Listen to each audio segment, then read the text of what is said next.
Hi guys! So ngayon for this mini vlog ay kakain kami sa labas dahil Elsa graduate na yung anak ni ate na babae. So dito na part ay karating na kami dito sa Boro. Ayan, sa Boro. Masarap daw dito. Hindi naman ako mahilig sa mga ganito. So bali nag-invite yung amo ko na kumain sa labas. So dyan, wala ko ayos kasi galing kami dyan sa tindahan. So tumuloy lang kami dyan. Ayan.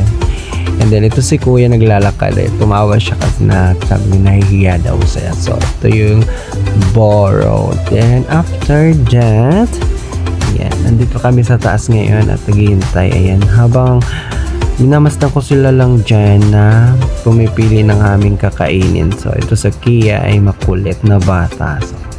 So habang naghihintay kami ng kukuha ng order, so ayan, pinagmamasdan ko lang sila dyan kasi sila lang naman marunong dyan eh. So pagkatapos ay dumating na yung kumuha ng order, then sabi niya maghintay lang daw ng 30 minutes. And then tinignan ko, ang laki ng pagkain.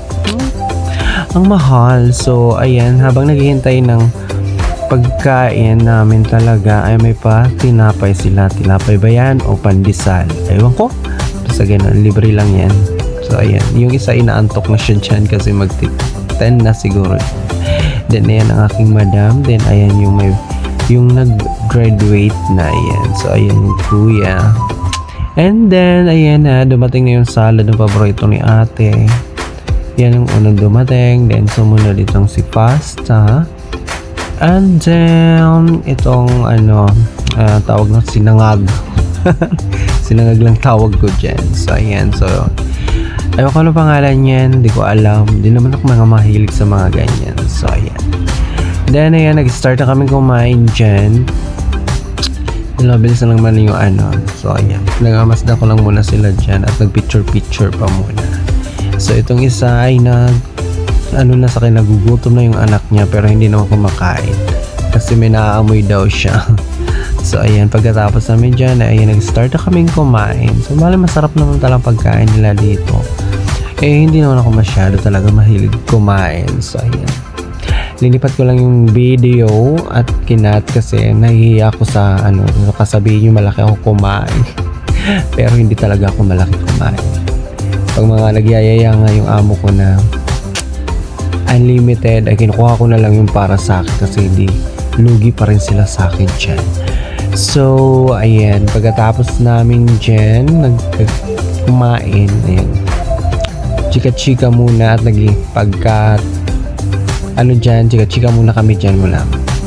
At hindi ko na rin kaya dyan kumain kasi malit lang talaga kumain. So ayan, pagkatapos dyan, ayan, tapos na. Ayan, tinitingnan ko na lang sila kuya kasi sila na lang yung kumakain. So si ate, hindi ko maintindihan kung masaya ba siya o problema siya sa babayaran. Joke lang, parang mga inaantok at mga pagod yun sila dahil kagaling lang din yan sa graduation ni Janine. Then umaga pa lang din niya namili yan sila bago umalis pumunta sa graduation. Then si kuya, ayan, so ayan, dumating na yung bill at babayaran na ni ate. So ayan, then pagkatapos namin dyan ay lumabas muna kami at nagpahinga. So ito yung labas ng Boro sa pinakaano niya. Ang ganda niya, up and down. Siguro kung may 3-story pa yan siya. So ayan, nagpahinga muna kami konti at hinihintay pa namin yung Grab kasi nga hanggang ngayon basa pa yung sasakyan nila, charot, simula nung nagbaha. Joke lang, tapos na yun. Pero hindi pa talaga nakabit ng maayos pati yung mga upuan. So ayan lang yung kaganapan namin for today's video. So hanggang dito lang mga ka-idol, antok na ako dyan.